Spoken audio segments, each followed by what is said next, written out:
काम की तलाश में इधर उधर धक्के खाने के बाद निराश होकर जब वह घर वापस लौटने लगा तो पीछे से आवाज आई, ए भाई, यहाँ कोई मजदूरी मिलेगा क्या? उसने पीछे मुड़कर देखा तो पाया कि एक झुकी हुई कमर वाला बूढ़ा 3 गठरियां उठाए खड़ा है। उसने कहा, हाँ बोलो क्या काम है, मैं ही मजदूरी कर लूंगा।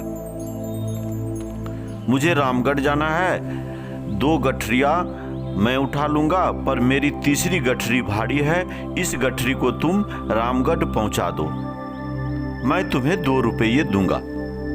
बोला, काम मंजूर है, ठीक है चलो।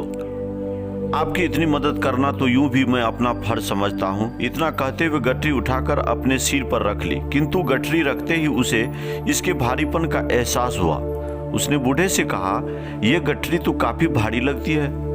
हाँ, इसमें 1-1 रुपये के सिक्के हैं, बूढ़े ने लगभग फुसफुसाते हुए कहा। उसने सुना तो सोचा, होंगे मुझे क्या, मुझे तो अपनी मजदूरी से मतलब है, ये सिक्के भला कितने दिन चलेंगे। तभी उसने देखा कि बूढ़ा उस पर नजर रखे हुए हैं। उसने सोचा कि ये बूढ़ा जरूर ये सोच रहा होगा, कहीं ये भाग तो नहीं जाएगा। पर मैं तो ऐसी बेईमानी और चोरी करने में विश्वास नहीं करता। मैं सिक्कों के लालच में फंसकर किसी के साथ बेईमानी नहीं करूंगा। चलते चलते आगे एक नदी आई। वह तो नदी पार करने के लिए झट से पानी में उतर गया, पर बूढ़ा नदी के किनारे खड़ा रहा। उसने बूढ़े की ओर देखते हुए पूछा, क्या हुआ, आखिर रुक क्यों गए? बूढ़ा आदमी हूँ, मेरी कमर ऊपर से झुकी हुई है, 2-2 गठरियों का बोझ नहीं उठा सकता, कहीं मैं नदी में डूब ही न जाऊं।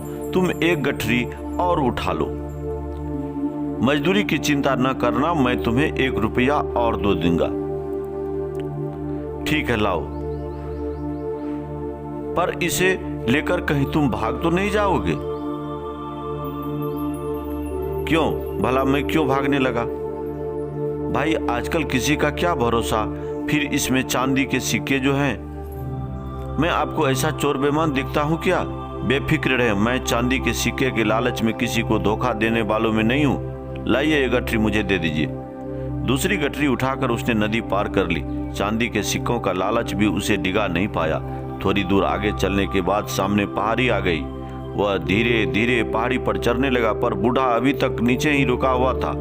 उसने कहा, आइए ना, फिर से रुक क्यों गए? बूढ़ा आदमी हूँ, ठीक से चल तो पाता नहीं हूँ, ऊपर से कमर पर 1 गठरी का बोझ और ऊपर से पहाड़ की दुर्गम चढ़ाई।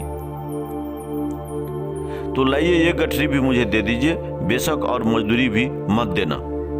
पर कैसे दे दूं? इसमें तो सोने के सिक्के हैं। अगर तुम इन्हें लेकर भाग गए तो मैं बूढ़ा तुम्हारे पीछे भाग भी नहीं सक पाऊंगा। कहा ना, मैं ऐसा आदमी नहीं हूं। ईमानदारी के चक्कर में ही तो मुझे मजदूरी करनी पड़ रही है, वरना पहले मैं एक सेठ के यहाँ मुनीम की नौकरी करता था। सेठ जी मुझसे हिसाब में गड़बड़ करके लोगों को ठगने के लिए दबाव डालते थे। तब मैंने ऐसा करने से मना कर दिया और नौकरी छोड़कर आया। उसने यूं अपना बड़प्पन जताने के लिए गप हाँकी। पता नहीं तुम सच कह रहे हो या झूठ।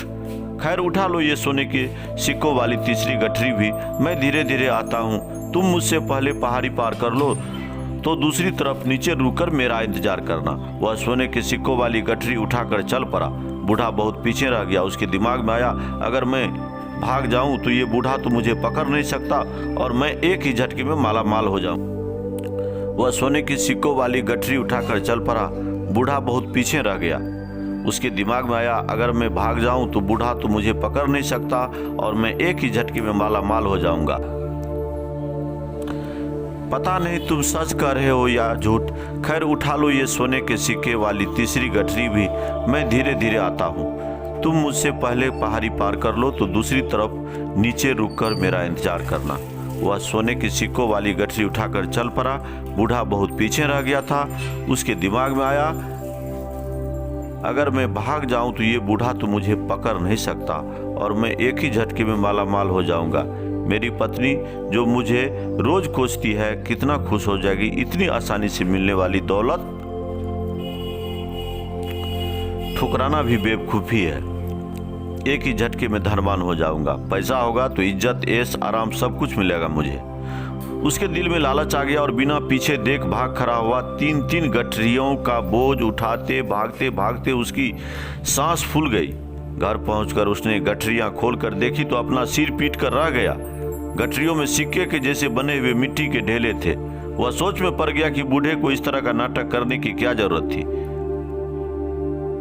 तभी उसकी पत्नी को मिट्टी के सिक्के के ढेर में एक कागज मिला जिस पर लिखा था, नाटक इस राज के खजाने की सुरक्षा के लिए ईमानदार सुरक्षा मंत्री खोजने के लिए किया गया। परीक्षा लेने वाला बूढ़ा और कोई नहीं, स्वयं महाराजा ही थे। अगर तुम भाग न निकलते तो तुम्हें मंत्री पद और मान सम्मान सभी कुछ मिलता, पर तुम अपने हाथ से यह मौका निकाल दिया।